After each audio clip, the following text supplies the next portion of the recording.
Hi, this is Rick Morgan, This is Nolan Morgan. and we are going to run an experiment.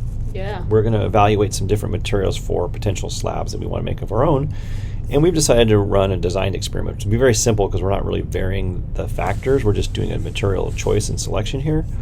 So we're going to have our outputs are going to be UV resistance, scratch resistance, strength, appearance. Right? Anything Yeah. else? Did we miss something? I don't think so. That temperature, machinability is another one Yeah. we might want to have. Maybe Whether it's simplistic. So let me think. So we can have, we're going to have two, let me get rid of this guy here. So we're going to have a factor, we're going to have, we're just going to put different materials whether they're there or not. So I'm just going to add a material. It's going to be, the first one's going to be, what's the first material there? First material is acrylic gallery UV. So acrylite, you're looking at acrylite gallery UV, which is the material, this is an eighth of it. An acrylite gallery no glare. Yes. Acrylite gallery no glare. So this is the same stuff, but just it has a no glare thing, so it doesn't may look better. Who knows? Yeah. What's this one? Chemcast. Chemcast UV-F-acrylic. UV-F. Okay.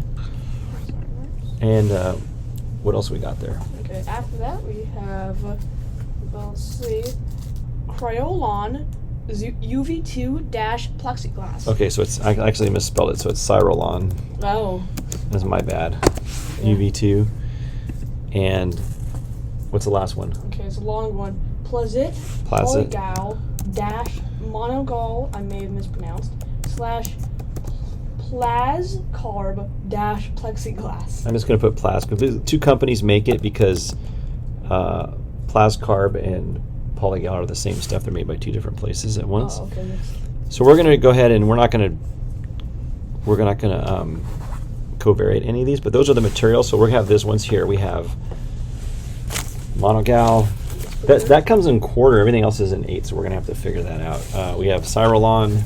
We have the Chemcast material here.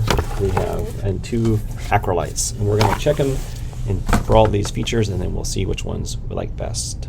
Yeah. Right. So we'll know that. Hi everyone. This is Rick and Nolan again. Say hi, Nolan. Oh. So we're going to show you our experimental setup in a minute. Nolan's going to be my videographer, right? Yep. Good. And so we are going to then take some of these boards one at a time that all claim to be UV protective. And we'll even do a slab from CGC and show if it's UV protective, say that it is. And we will mark the differences. So we're going to start those experiments here and you will get to see what's going on. So hang on tight. Have fun. Comparison. It's a lot lower. Yeah, that really worked good. That worked the best by far. I don't know if there's anything better. It's pretty crazy. Yeah, that's insane. 428. It's getting lower every second.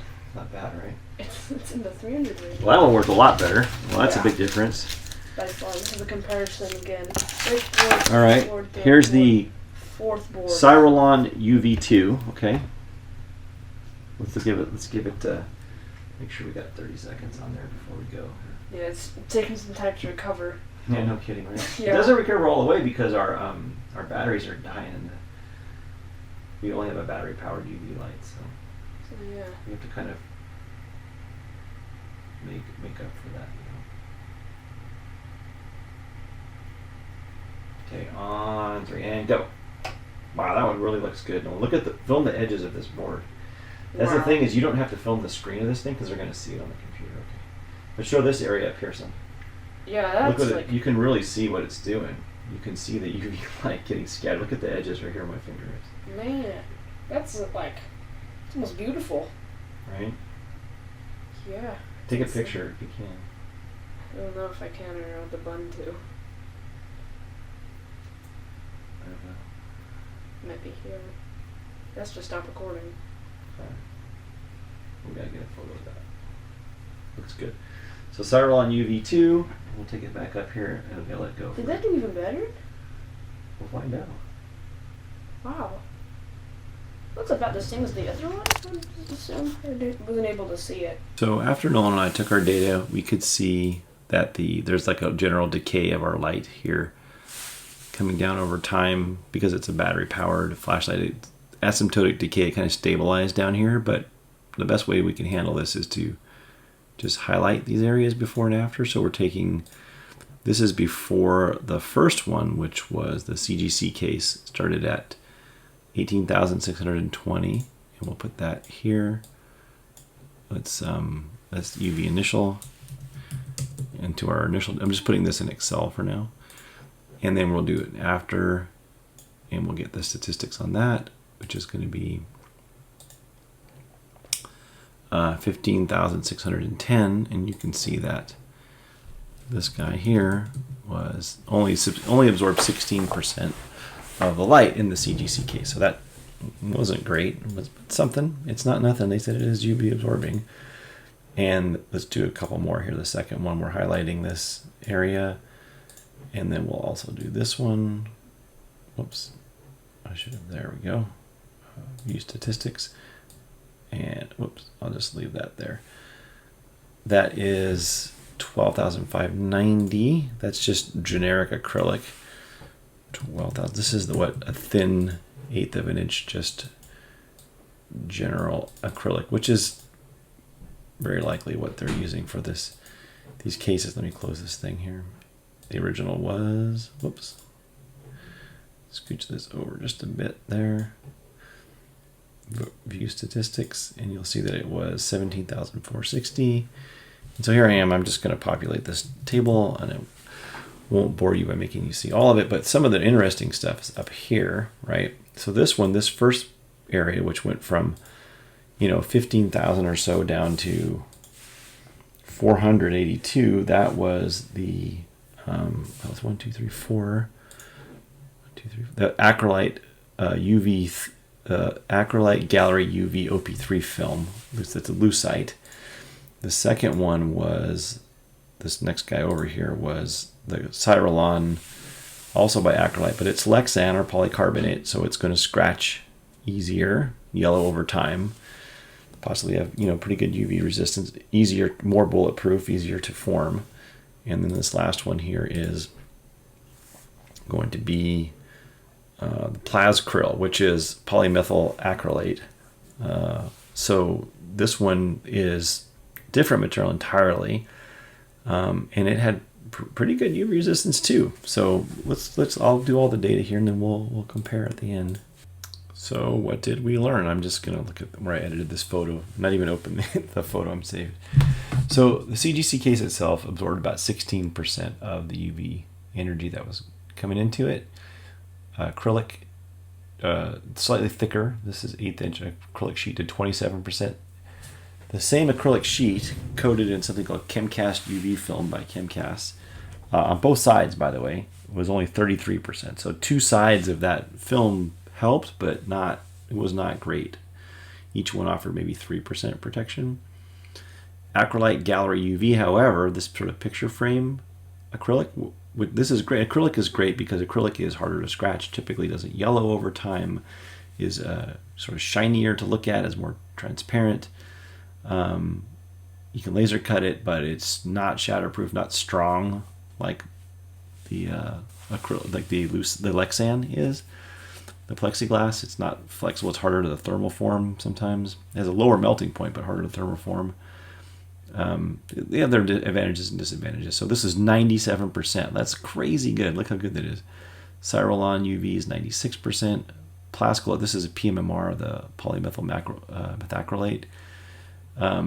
Pretty good stuff, all of them. The CBCS case was nearly identical in percentage to the CGC, and the case plus a liner was, if anything, slightly worse than I'm sure it was in the noise though. And so that's it. That's what you can take away from that. And you can see our data. We've started populating our data table here. Although there's also fireproofness and other things we're considering that we just look up. And so there you go. That's some of that for now. And next you can see Nolan and I doing some scratch testing here. And we would, instead of putting a weight on it and measuring the exact force, we're pretty confident we could just sense the weight that we push. And you can see a couple of scratch tests here. We'll show one scratch test and then the other. And then we just sort of evaluated it on 1 to 5, and we sort of stepped up our scratch testing. And I'll show you how we did that next here. Okay, I'm taking a video of it.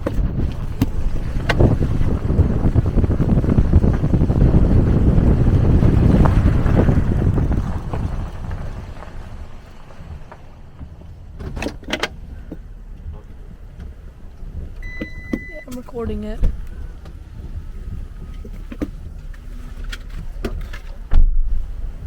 You ready? Here we go.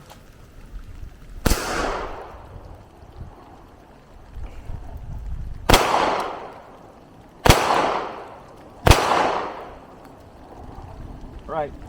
Wow. Well, let's see. Oh my gosh.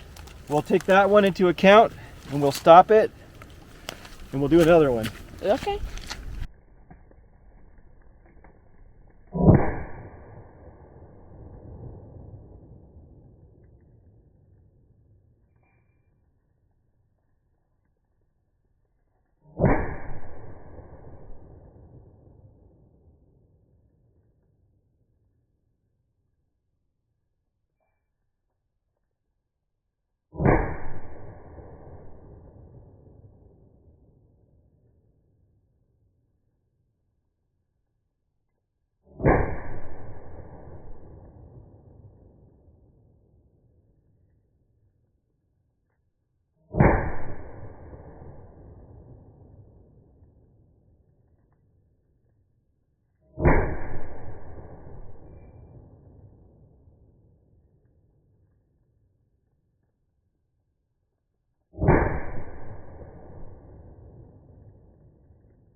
And so, as you can probably guess, our scratch test was pretty intense. We can't show the whole video. I tried earlier, but they're due to YouTube regulations. We couldn't, but here's what this guy looks like here. I wonder if I can see the screen too. So we've got this Plascarb stuff. It's pretty good. It took the plus P, like the really high energy 9mm rounds to get through this material. It literally lives up to its moniker of the transparent steel. It's pretty tough stuff. Some of these other materials. This was a CGC case that didn't really make it very well. The whole process, and it actually had a CVC case and a liner, and then I had some acrylic on the back, and you can see what that looks like here. Didn't fare very well, so now we know. But that was interesting, and poor Hulk got a hole in his leg here. You can see he got messed up. I am pretty sure I'm going to get a lot of hate messages about this one. It's coming. Just you guys wait. If you're really interested, watch the comments down below. People are going to flip out. So, but they can do as they will. I don't want to yuck anyone else's yum. I don't want anyone yucking my yum. I just doing what I do. Stay tuned for next time, and we will do a data analysis, and we'll see what's what, and we'll learn how to do it and jump with statistical analysis and see what if we want to make some cases. And you know what? It's not a new thing. People have been making their own cases. You can buy them at comicskins.com. You know, but if UV resistance is important to you, scratch resistance is important to you, fire resistance, yellowing over time is important to you. What does it look like mounted on the wall? How easy is it to machine? Is there a best one or not? What are you giving up to get the others? We don't really know yet, but we will find out. So stay tuned until next time, and I'll see you guys later. Bye.